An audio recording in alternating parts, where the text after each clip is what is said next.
What a wonderful world. It was over 20 years ago when Dr. Victor Tynes walked up to me in a Unity church, and he called me to know who I am. He looked at me and said, "Do you not know that ye are God's?" Now, my little Southern Baptist soul knew he was quoting Scripture. Because I've been around the good book a time or two.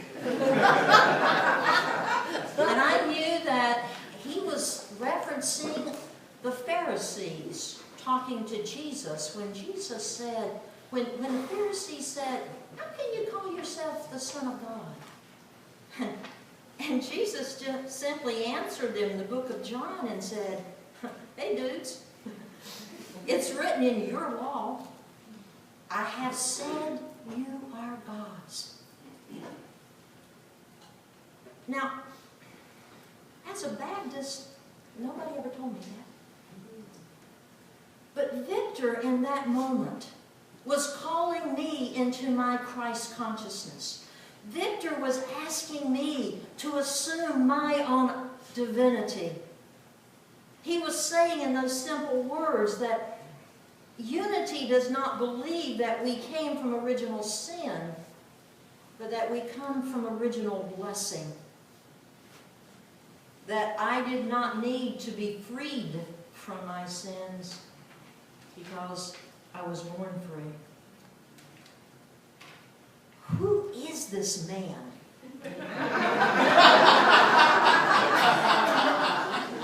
That would look you in the face and call you into yourself, to call you to know who you are. Who is this man? Victor Horace Tynes was born in Ivandale, Virginia, August the 20th, 1915.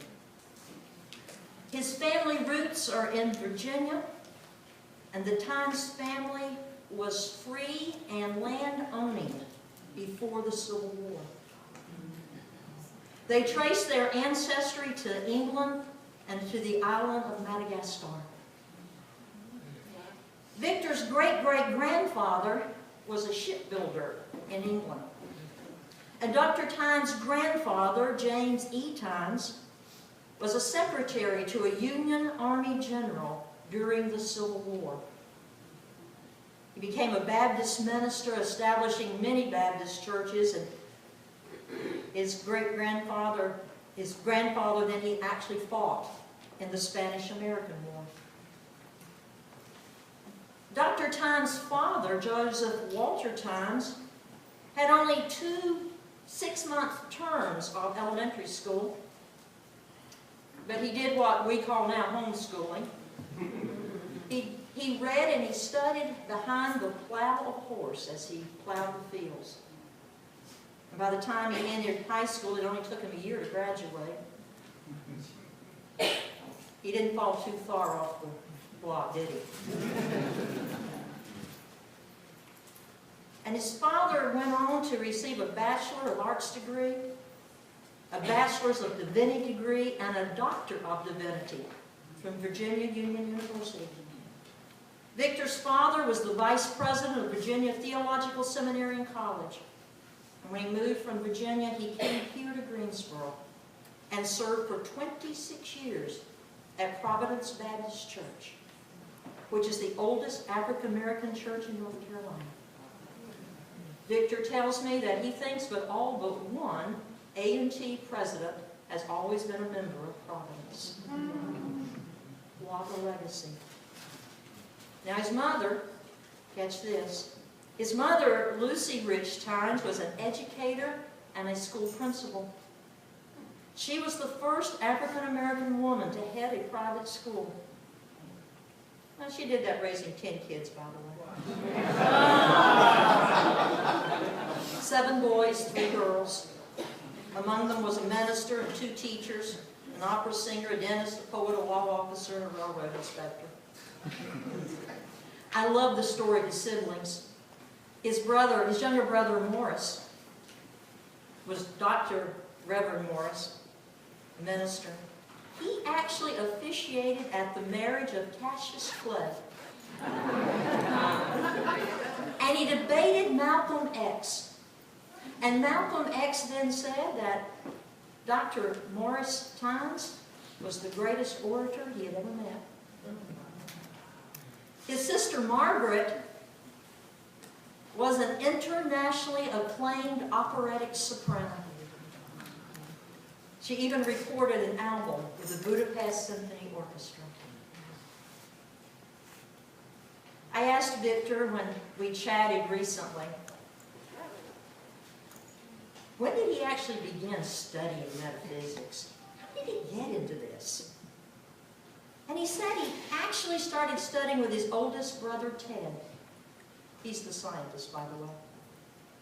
And that Ted was in New York for a while, and he attended a metaphysical study group that included Albert Einstein. Get your wows out. I've got more names to join.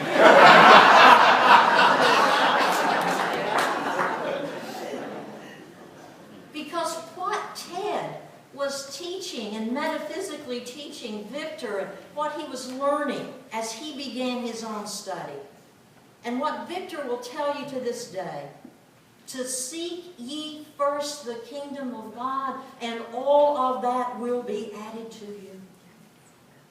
Victor tells you to dig deep to find out the truth, because truth will come to you, but you won't recognize it if you're not looking for it.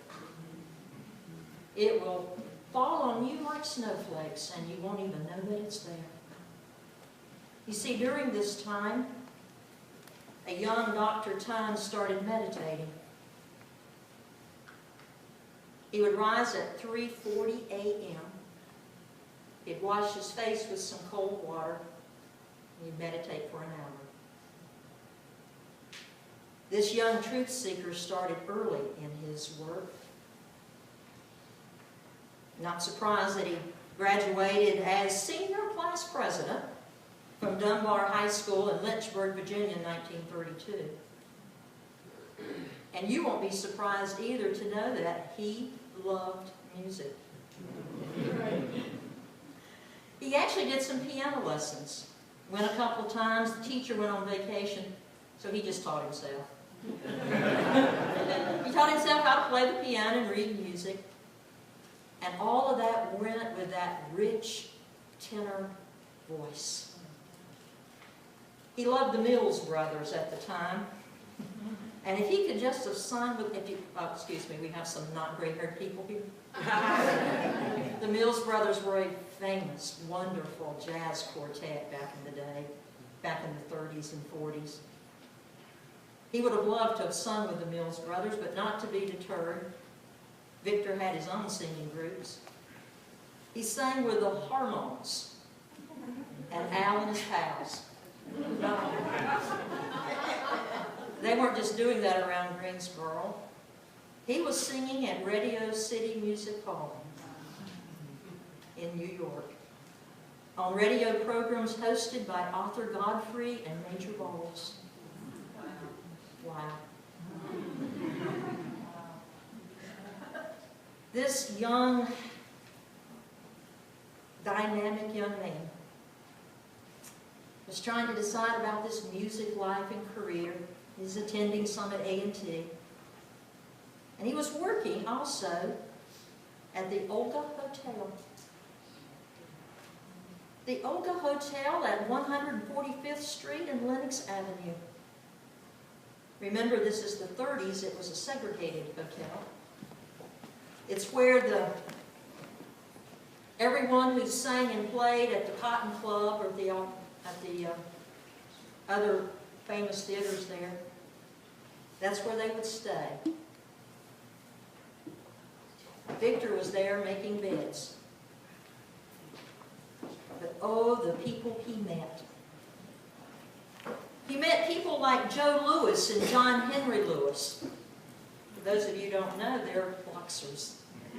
Famous boxers of the day. And ran into people like Count Basie and Lena Horne and Ella Fitzgerald. Ella Fitzgerald would affectionately call Victor her boyfriend. Victor has sometimes said that people mistakenly say that he sang with Louis Armstrong.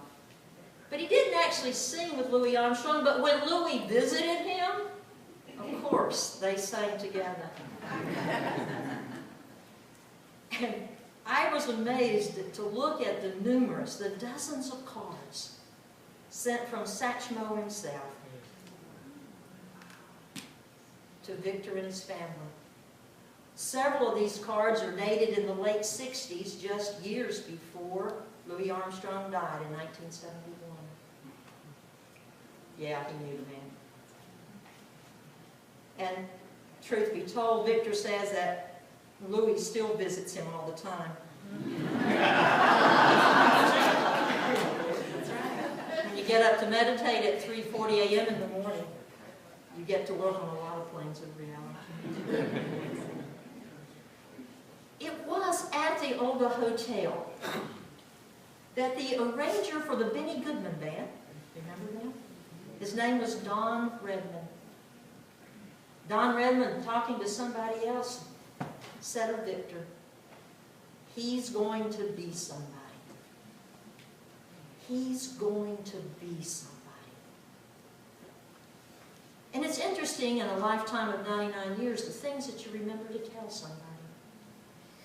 And those words Victor revealed to me. Because he says, it's amazing what the power of a good word will do for you. Because Victor knows the power of affirming truth for others.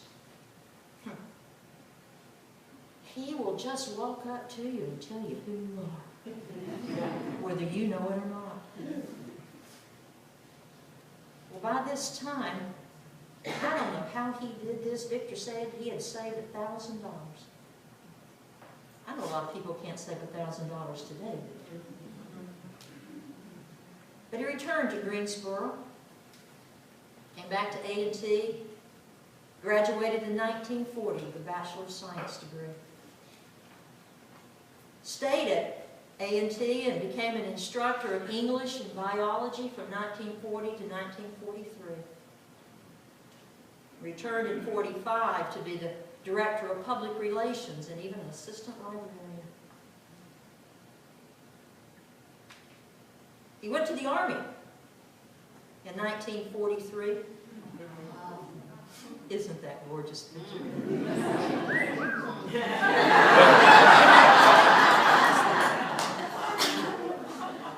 He was in the Army from 1943 to 1945. He was a medic in Italy. He went to the rank of sergeant there. Later, after he finished his doctorate, he became a captain. That's Captain Tynes to you. I love what Vic Jr. told me when I was chatting with him about his dad. He said, you know, they issued him a gun. But he wouldn't carry it because he didn't want to shoot anyone. How could you shoot anyone if you're Dr. Victor Tynes? You know, the Tynes family tree reads like a list of who's who. Do you know Dr. Tynes has Captain Tynes has an uncle, or possibly now had an uncle, I forget, had an uncle who was the first person of color to serve in the Virginia legislature. He had a family member who graduated from Harvard Law School and was the first African-American president of Hampton Institute. Another family member was president of Tuskegee Institute. He had a family member who was the founding president of the Metropolitan Bank in Norfolk, Virginia, and later became the superintendent of Lincoln Hospital, which was an adjunct of Duke Medical Center. He had an uncle who was recognized by the Soviet Union for distinguished service in agriculture and science. And a cousin who was a journalist and pilot in the Russian Air Force. I asked Victor, how did your family get to Russia? And he simply said, they didn't have the right skin color to follow their dreams here.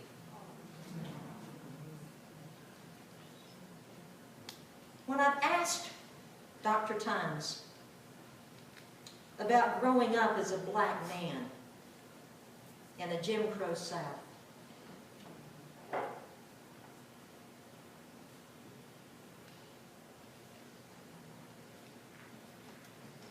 he talked softly about insults.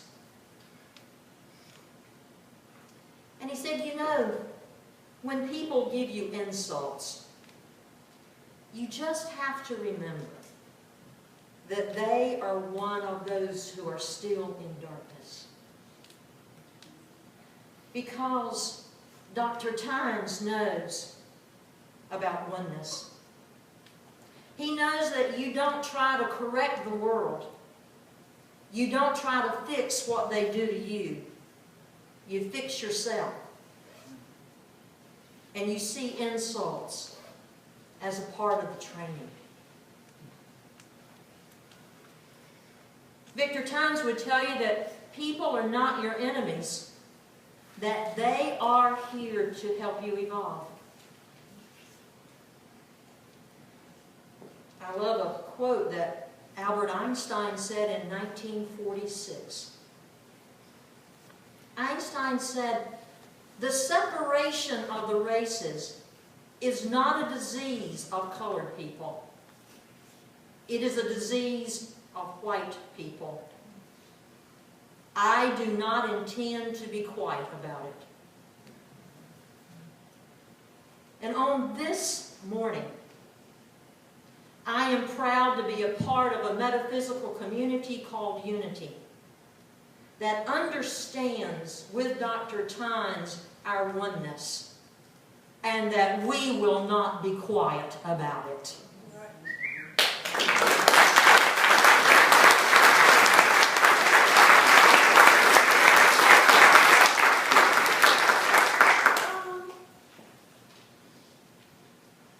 A lot of people ask, well, when did Victor get into Unity, really?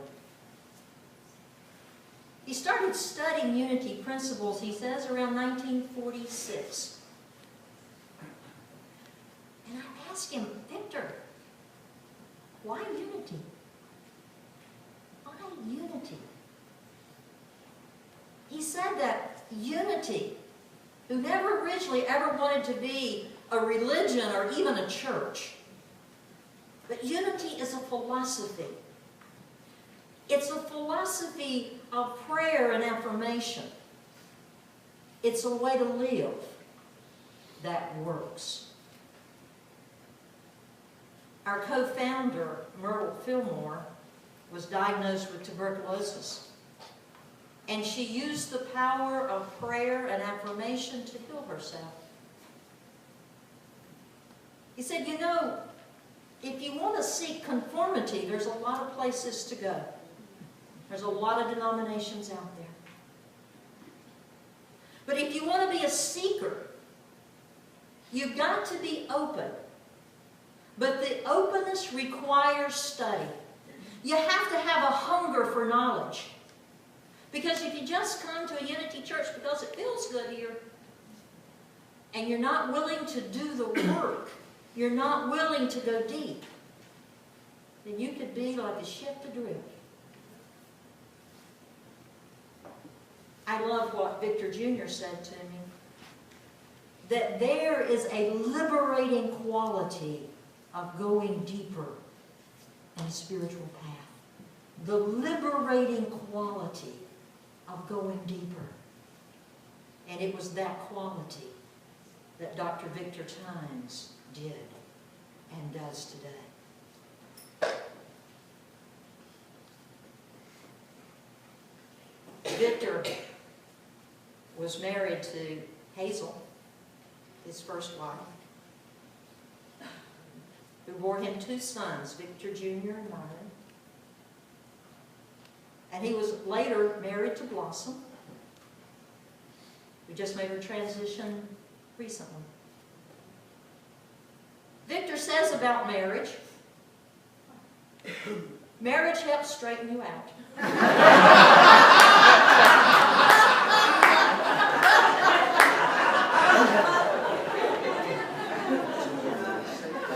He says if you are not tested in marriage, you are not tested in anything.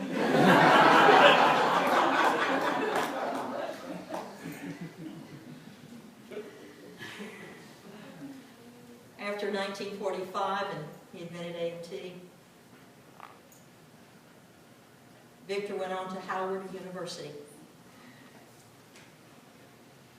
to the College of Dentistry, and got his Doctor of Dental Surgery in 1950. He returned to Greensboro to practice for a year, private practice, and then went on to work with the Guilford County Health Department, the State Board of Health, for 33 years.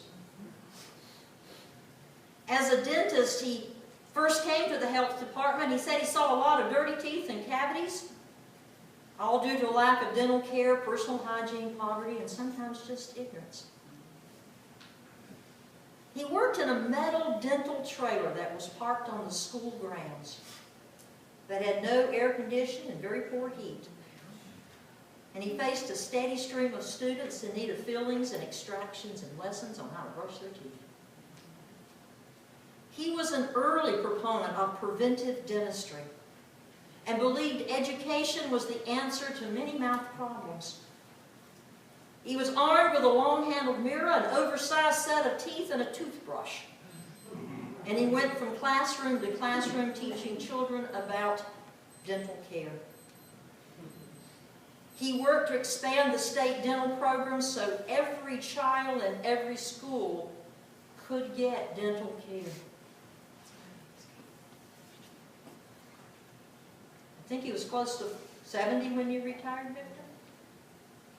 My memory is pretty bad. You remembered what? I didn't hear you. Yeah, I remember it was pretty bad. That's around what it was. He was around 70 when he retired. And thank goodness. Because Dr. Tynes retired just as Unity needed him the most. He'd been a member of Unity of the Golden Triad in Kernersville, and now he was becoming a member of Unity in Greensboro. And Victor has been such a member here. He's served on the board of directors, he's taught, he's chaired committees, he's made coffee, he's swept sidewalks, he's pulled weeds, he's washed dishes, he's sang in the choir, he's sang solos, he's prayed, he's affirmed, he's ushered, he's greeted. You get the picture. He has given freely of his time and his talent and his treasure, just the kind of man you need to grow a new spiritual community. I remember he told the story of one Wednesday night he was conducting a Wednesday night class and it had snowed 2 feet. But Victor was not going to not go to Unity on Spring Garden where we were meeting at the time, just in case somebody showed up. So in 2 feet of snow, he shows up on Spring Garden. And lo and behold, Pam Vanderblue Hawkins shows up. And the two of them had a service. I remember on Spring Garden, when we were moving over to Inman Road, that last day we were in the building, there had been an air conditioning unit in the wall that had to be removed. One of our members, Dwayne Rayburn, ran down to 88 Lumber, which is down the corner at that time, and picked up 4 cinder blocks and some cement. And Gene Armstrong and I were on the outside of the building, and Dwayne and Victor were on the inside. And we set those cinder blocks in place, and oh my gosh, there were holes everywhere. Victor just said, "Oh, you guys go on. I can take care of this. I've been filling holes all my life."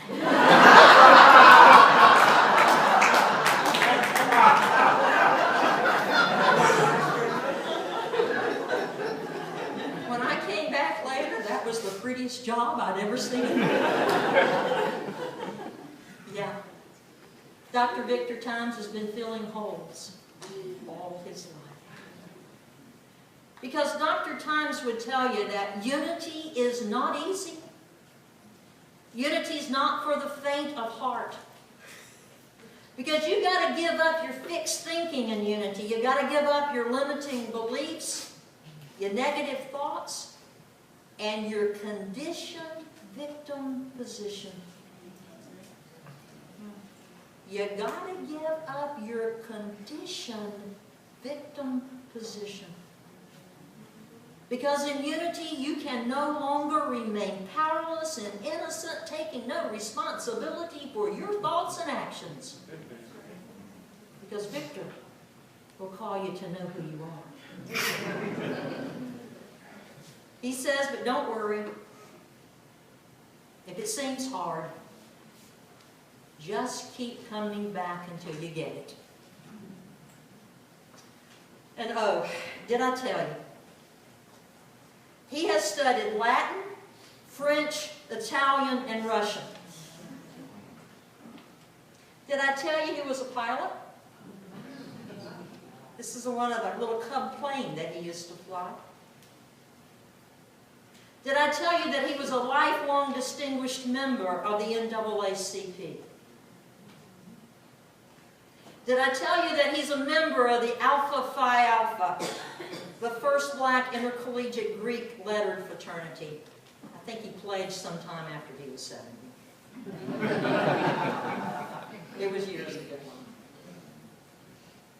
Did I tell you that at 98 years, 362 days, he still gets up at 3:40 a.m. to meditate? And what does he do with all this energy he generates from this meditation? He says it this way. He sends it out to the entire world. He said, you can influence kings and queens and even Putin. He says that if you take the energy in your meditation and send it out to the world, that we can change the world. Did I tell you that he told his own boys to go out and find their own spiritual path? Now, he was the son of a Baptist father and a Baptist grandfather. They don't tell you that. They don't tell you that. But he gave his sons the opportunity to explore. And when Vic Jr. chose to embrace Judaism, he embraced him. Because Victor will tell you that it's a wonderful world, that the world is good. He will tell you that the external reality of the world we live in does not have to be your internal reality. Victor will tell you to listen to your heart and to do what your heart tells you to do. Dr. Victor Tynes will call you to know who you are. He will tell you to seek first the kingdom of God. He will tell you to embrace your oneness. And he will tell you to keep coming back till you get it.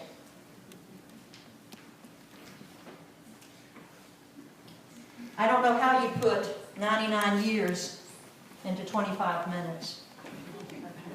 So please understand I did not do him justice today. The glorious thing about it is that Dr. Tynes has preached his own message. He has done it with his life and his love and his devotion. It is a wonderful world. And we are grateful that we get to be in it with you, my friend. Thank you, Dr.